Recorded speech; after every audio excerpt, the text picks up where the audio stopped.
అందరికీ చేసిన తర్వాత ఎవరైతే ఎంప్లాయీస్ ఉన్నారో వాళ్ళకు కూడా నా బాధ్యత. అయితే మనసు ఉంది కానీ మార్గం లేదు. ద్వారాలన్నీ క్లోజ్ చేసేసారు, గేట్స్ అన్నీ క్లోజ్ అయిపోయినాయి. ఒకవేళ నేను ఇవ్వాలన్నా ఇవ్వలేని పరిస్థితి తీసుకొచ్చారు.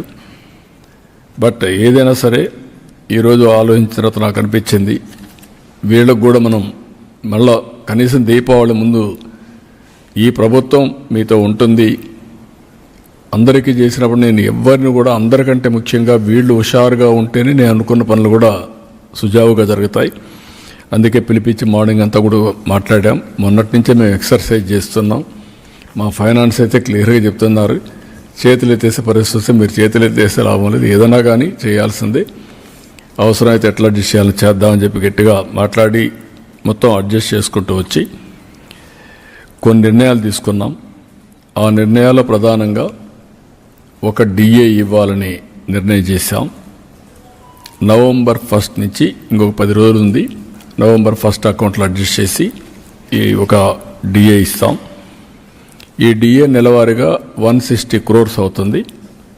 అది ఫస్ట్ ఫేజ్, అది క్లియర్ చేస్తాం. అదే సమయంలో ఇంకొక పక్క టీచర్స్ వీళ్ళందరూ ఉన్నారు, ఇప్పుడు ఇవ్వలేకపోతున్నాం. ఎర్న్ లీవ్ కూడా పోలీసులకు మాత్రం ఒక 1 ఇన్స్టాల్మెంట్ క్లియర్ చేస్తాం. 50-50 అంటే సగం 105 కోట్లు నవంబర్లో ఇచ్చి 105 కోట్లు జనవరిలో ఇస్తాం. ఇది కూడా క్లియర్ చేస్తాం. రెండోది వీళ్ళు హెల్త్ దీనికి కాంట్రిబ్యూట్ చేస్తున్నారు. కొన్ని రాష్ట్రాల్లో ఇన్సూరెన్స్ కూడా పోయారని చెప్పారు. ఒక 60 డేస్లో ఇదే క్యాబినెట్ పనిచేస్తూ 60 డేస్ లోపల సిస్టమ్స్ అన్ని స్ట్రీమ్లైన్ చేసి మెరుగైన విధానం తీసుకొచ్చి ఏ ఎంప్లాయీ కూడా ఇబ్బంది లేకుండా రియల్ టైంలో హెల్త్ బాగాలేనప్పుడు క్లియర్ చేసుకునే విధంగా దానికి కూడా తీసుకొస్తాం. ఇంకొక పక్కన చైల్డ్ కేర్ లీవ్ ఒకప్పుడు 180 డేస్ ఇచ్చేవాళ్ళం, దాన్ని వీళ్ళు మళ్ళీ అప్ టు మైనర్ అనే ఇది కూడా తీసుకొచ్చింటున్నారు.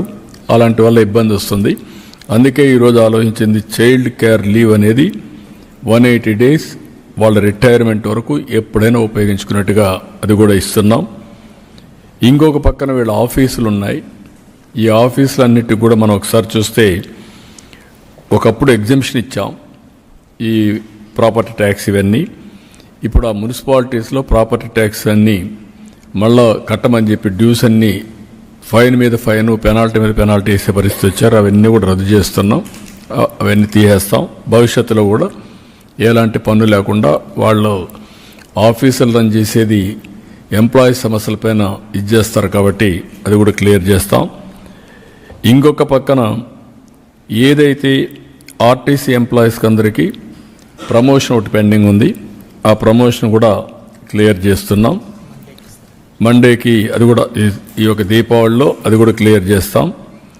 ఇది కాకుండా ఇంకొక పక్కన నామన్ క్లేచర్స్ అని ప్యూను, వాచ్మెన్, అటెండరు, తర్వాత జూనియర్ అసిస్టెంట్ అని, ఇలాంటి ప్లంబర్ అని ఇలాంటి పోస్టులన్నీ ఉన్నాయి. అవన్నీ మార్చి గౌరవప్రదంగా ఉండేట్టుగా టైటిల్స్ అన్నీ కూడా వీళ్ళని కూడా కలుపుకొని వాళ్ళ డిపార్ట్మెంట్లో వాళ్ళు తీసుకొస్తే రీడిసిగ్నేషన్ ఆఫ్ ఆల్ పోస్టులకి ఎట్లా చేయాలో చేసేదానికి అది కూడా శ్రీకారం చుడతాం. ఇవి కాకుండా కొన్ని విషయాలు ఇంకా కూడా కొన్ని ఉన్నాయి.